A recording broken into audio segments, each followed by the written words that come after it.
গিয়েছিলে তুমি? সমস্যার সমাধান করতে গেছিলাম রাধা। শনিদেব মহাদেবকে খুঁজে নিয়েছেন রাধা। যতক্ষণ না ওনার ওপর প্রভাব শেষ হচ্ছে রাধা, ততক্ষণ শনিদেব আমার ওপর দৃষ্টি ফেলবেন না। কিন্তু যেই না তার প্রভাব শেষ হবে, উনি আমার ওপর দৃষ্টি ফেলতে অবশ্যই আসবেন রাধা। আর আমি তার জন্য প্রস্তুত রয়েছি। কি বললে তুমি? তুমি আমাদের বিরহের জন্য প্রস্তুত? হ্যাঁ, আমি প্রস্তুত। যা এড়ানো যেতে পারে তার জন্য কর্ম করা উচিত কাজ, কিন্তু যা এড়ানো সম্ভব নয় তার জন্য নিজেকে প্রস্তুত রাখাই উচিত রাধা। হয়তো এই বিরহ বেশিক্ষণের জন্য হবে না, কিন্তু হ্যাঁ, যদি শনিদেব এটা নিশ্চিত করে থাকেন যে উনি আমার ওপর বক্রদৃষ্টি ফেলবেন, তাহলে তা হবেই। তোমার আর আমার বিরহ সব থেকে বড় শাস্তি কৃষ্ণ। এমন কি করেছো তুমি? আমি এমন কি করেছি তা শুধু সময়ই বলে দেবে। হয়তো আমার ওপর বক্রদৃষ্টি দেবার শনিদেবের এই নির্ণয়, এই সিদ্ধান্ত শনিদেবের সবথেকে বড় ত্রুটি বলে গণ্য করা হবে।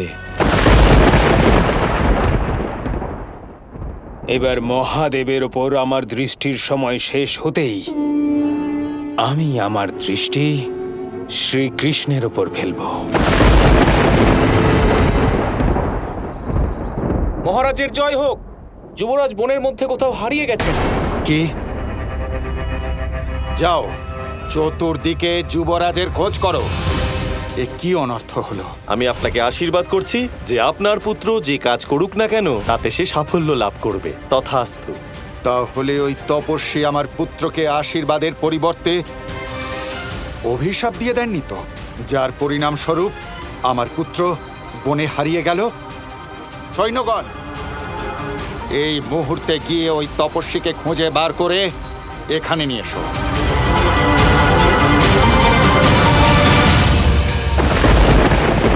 কি হলো কৃষ্ণ? তোমার চোখে এমন জল কেন? মহাদেবের জন্য। উনি আমাকে সাহায্য করার জন্য কি না করছেন। এখনো পৃথিবীতে শক্তিহীন হয়ে ঘুরে বেড়াচ্ছেন। আজ মহাশিবরাত্রি রাধা, মহাদেব আর দেবী পার্বতীর বিবাহের দিন।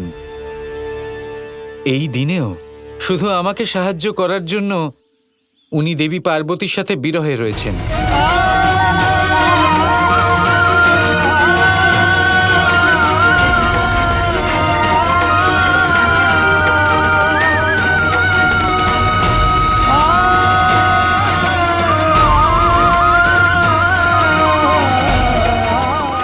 মাতা পার্বতী, মহাদেবের আসনকে, অর্থাৎ উনি যেখানে ধ্যান করেন, তা আপনি অনেক রঙের ফুল দিয়ে সাজিয়ে তুলেছেন।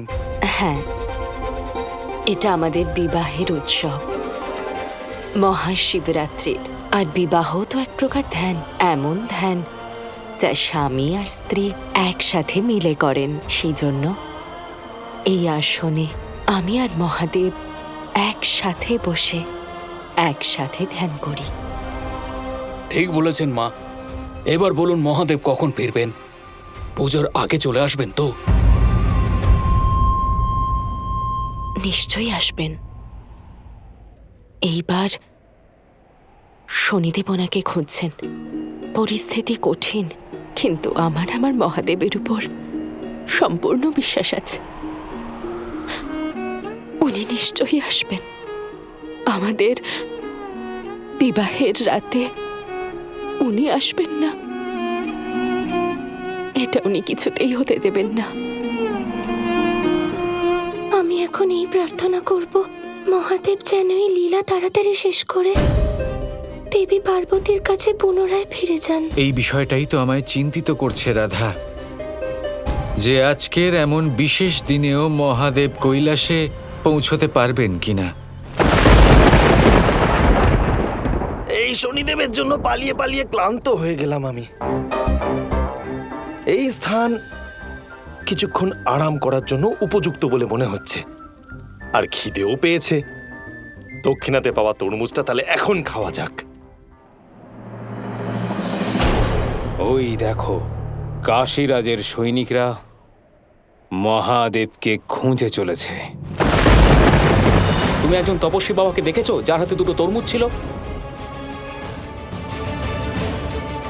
কিন্তু কাশীরাজের এই সৈন্যদল মহাদেবকে কি খুঁজে পাবেন? তুমি শুধু দেখতে থাকো। বন্দি করে নাও ওকে। ও মহারাজের সাথে ছলনা করেছে। আরে কে আপনারা? আর আমার দিকে বর্ষা ধরে আছেন কেন আপনারা? আমরা কাশীরাজের আদেশ পালন করছি। আরে কাশীরাজ আমাকে কেন বন্দি করবেন? আমি তো ওনাকে আশীর্বাদ করেছিলাম। এটা তো মহারাজের সামনে আপনাকে নিয়ে গেলেই জানা যাবে। চলুন মহারাজের সামনে। আরে এ তো অদ্ভুত ব্যাপার, বিচিত্র ব্যাপার হচ্ছে। আমি ওনার কাছে কেন জিজ্ঞাসা করব? আমি ওনাকে আশীর্বাদ করেছি, আমি কোথাও যাব না। আমাকে বন্দি বানাবেন বলছেন? এত সোজা নয় বন্ধু, আমাকে বন্দি বানাতে পারবেন না। এতটাও গর্ব করা ভালো না। আপনি কি নিজেকে দেবতা বলে মনে করেন যে হুট করে অদৃশ্য হয়ে যাবেন? সৈন্যগণ, বন্দি করে নাও ওকে। আরে দাঁড়ান, আপনারা দাঁড়ান। আচ্ছা দেখুন, আপনারা দুটো কথা বললেন আর দুটোই সত্যি কথা বললেন। প্রথম কথা হলো অহংকার করা ঠিক নয়, আর দ্বিতীয় কথা হলো আমি নিজেকে দেবতা মনে করি নাকি। যাক, তাহলে আমি বলেই দিই, আমি শুধু দেবতাই নই, আমি হলাম মহাদেব।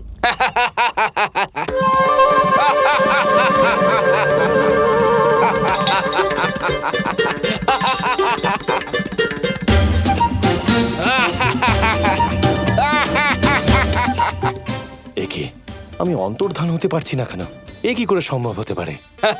আচ্ছা, তাহলে আপনি মহাদেব। হ্যাঁ তাহলে তো আপনার অন্তর্ধান হওয়া উচিত ছিল। হ্যাঁ, কোনো ব্যাপার না, আপনার এই কাজ আমাদের সৈন্যরা করে দেবে। বন্দি করে ফেলো ওনাকে। মহাদেবের নামে অসত্য কথা বলছে। আমি আমার সকল শক্তি আমার অর্ধাঙ্গিনীকে সঁপে দিয়ে যাব। তারপরে আমি পৃথিবীতে একজন সাধারণ মানুষের বেশে থাকব।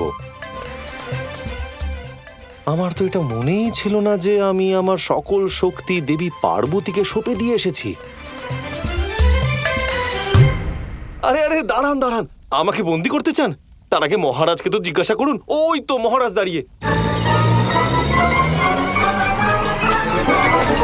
আপনার যত ইচ্ছে আপনি পালিয়ে নিন মহাদেব, কিন্তু শনির দৃষ্টি থেকে পালাতে পারবেন না আপনি।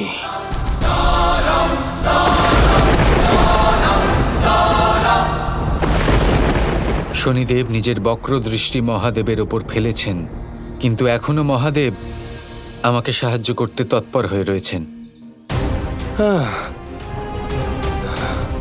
হে নারায়ণ, এই সৈন্যগণ তো আমার পেছন ছাড়ছে না। উনি মহাদেব, উনি নিজে যখন এত শক্তিশালী, ওনার কাউকে দেখে পালানোর কি দরকার? শনিদেবের বক্রদৃষ্টির থেকে মহাদেবও বাঁচতে পারবেন না। হে নারায়ণ, এই সৈন্যগণ তো আমার প্রাণ নিয়ে ছাড়বে, কিন্তু এরা আমার পেছনে কেন পড়ে আছে? ওই দেখো, ওখানে আছে। এইবার যেন পালাতে না পারে। মনে হচ্ছে এটা শনির বক্রদৃষ্টির প্রভাব। পালাতে হবে। কিন্তু শনিদেব নিজেও তো স্বয়ং মহাদেবের থেকে শক্তি লাভ করেছেন। আর শনিদেব মহাদেবের থেকেই এই আশীর্বাদ পেয়েছেন যে শনিদেবের মহাশক্তির সম্মুখে ত্রিদেবের শক্তিও টিকতে পারবে না।